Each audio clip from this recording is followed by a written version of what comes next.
Parmi les ambiguïtés qu'il ramène, il dit c'est venu dans le Sahih Muslim. Le hadith où le prophète Mohammed sallallahu alayhi wa sallam lui a posé la question sur son papa. Un compagnon est venu, il a demandé au prophète Aïna Abi, c'est le hadith de Anas si je ne m'abuse. On a demandé au prophète Aïna Abi. Quelqu'un a demandé au prophète où est mon papa. Le prophète a dit Inna Abi wa Abaka finnar. Le prophète a dit mon papa et ton papa sont en enfer. Ils disent quoi ici, le wajh de Dalala? Ils disent, regardez, le prophète a dit, mon papa et ton papa sont en enfer. Ils sont en enfer et pourtant, le papa du prophète est mort avant que le prophète ne devienne prophète. Et le prophète n'avait même pas encore reçu la révélation. Le papa du prophète est mort. Le prophète est encore petit. Donc ils ont dit, ça veut dire quoi ici? Ça veut dire ici qu'une personne peut sortir de l'islam même s'il n'a pas reçu quoi? Même s'il n'a pas reçu l'argument. Ils disent, haza qawlun batil. Qawlun batil. L'imam Nawawi, qu'est-ce qu'il a dit? Parce qu'ils disent que les gens de l'Fatra, c'est-à-dire les gens de l'Fatra, sont les gens qui ont vécu dans une période où ils n'ont pas reçu des messages. N'est-ce pas? C'est-à-dire il y a eu un prophète, les prophètes qui sont passés, eux ils ont vécu dans... Et il y a un prophète peut-être qui va arriver, mais eux ils ont vécu dans une période, pendant la période où ils ont vécu là, il n'y avait pas de quoi? Ils n'ont pas reçu des messages. Ils disent les gens là, c'est des gens ignorants. Malgré ça, ils sont partis en enfer. L'imam al-Nawawi dans le Sharh de Sahih Muslim, lorsqu'il a fait le ta'aliq, lorsqu'il a fait des annotations par rapport à ce hadith, qu'est-ce qu'il a dit? Il dit وَفِيهِ أَنَّ مَنْ مَاتَ في الفترة على ما كانت عليه العرب من عبادة الأوثان فهو من أهل النار. Il dit celui qui va mourir في الفترة, c'est-à-dire dans la fatra, le temps du fatra qu'on a dit là, sur les adorations que les Arabes faisaient, c'est-à-dire les adorations des statues que les Arabes faisaient, il fait partie des gens de l'enfer. Il dit cela, c'est pas quoi? C'est pas une réprimande pour lui avant qu'il n'ait reçu la prédication, avant qu'il n'ait reçu le message. Il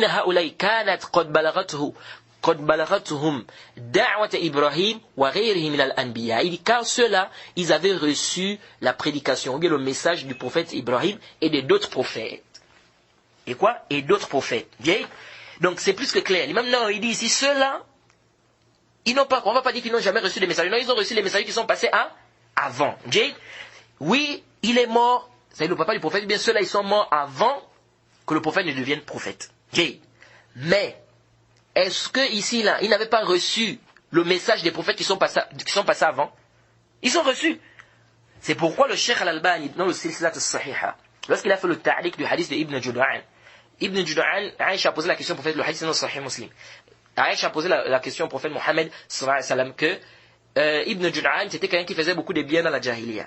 Est-ce que les actions qu'il faisait là, ça va l'aider?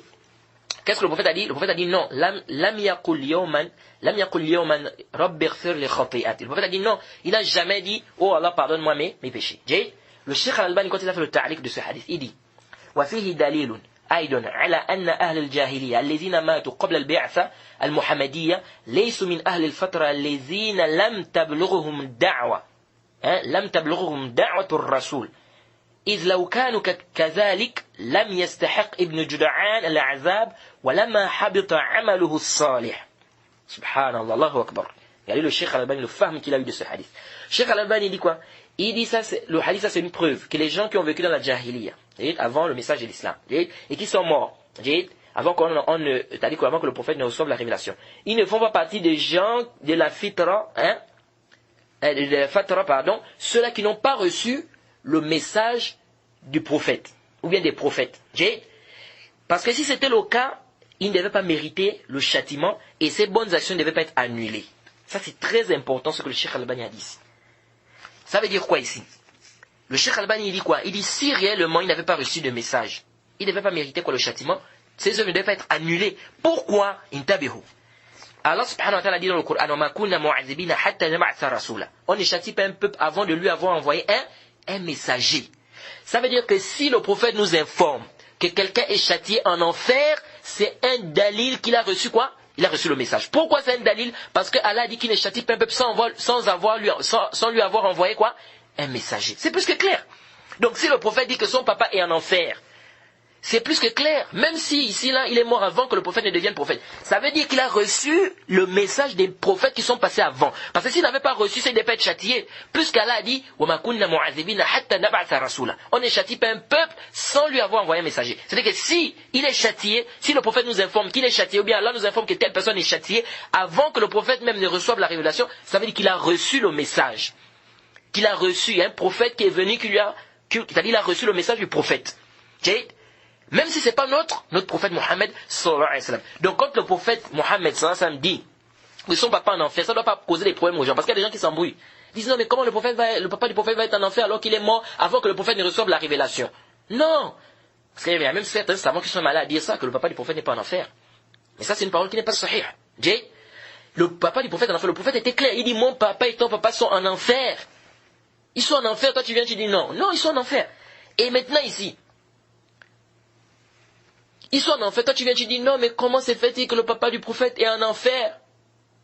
Parce qu'il y a quelqu'un, un vieux, une fois, il dit, quelqu'un qui rapporte ça, il dit que quelqu'un une fois, il dit quoi, le papa du prophète en enfer? Il dit si le papa du prophète en enfer, mais mon papa il va aller où? Ce n'est pas un problème de ton papa ou bien mon papa, non, c'est un problème des nusus, des dalil. Ici, le prophète a dit que son papa est en enfer. On dit qu'il est en enfer. Et c'est pas un dalil qui montre que quoi? Parce que quelqu'un peut venir dire non, mais comment il est en enfer alors que le prophète est devenu prophète après que son papa soit mort? On dit non, c'est pas là-bas le problème. S'il est en enfer, c'est qu'il a reçu le message, il n'a pas suivi le message. Il a rejeté le message. Parce que s'il n'avait pas rejeté le message des prophètes qui sont passés avant, il ne devait pas être châtié. Parce qu'Allah a dit quoi? On ne châtie pas un peuple sans lui avoir envoyé un messager. Donc ça veut dire que s'il est châtié, c'est qu'il a reçu le messager. Ou bien il a reçu le message du messager. C'est plus que clair. Jade. Donc le Coran est plus que clair là-dessus. Jade. Donc c'est pourquoi le Cheikh Al-Albani a dit que si c'était qu'il n'avait pas reçu le prophète ou bien le message, il ne devait pas mériter quoi? Le châtiment. Ses œuvres ne devaient pas être quoi? Ne devaient pas être annulées. Le prophète a visité la tombe de sa mère. D'après Abu Huraira qu'Allah l'agrée, le prophète, que la prière d'Allah et son salut soient sur lui, a visité la tombe de sa mère. Il a pleuré et a fait pleurer ceux qui étaient autour de lui, puis a dit: j'ai demandé à mon Seigneur la permission de demander pardon pour elle, mais il ne me l'a pas accordé, et je lui ai demandé la permission de visiter sa tombe et il me l'a accordé. Visiter les tombes car certes elles rappellent la mort. Rapporté par Muslim dans son Sahih numéro 976 note, ceci car elle est morte mécréante, et les textes, voire le verset 113 de la sourate Tauba numéro 9, et le consensus des savants, voire Al-Majmou, de l'imam Nawawi volume 5 page 120, montre que la demande de pardon en faveur des gens qui sont morts mécréants est interdite.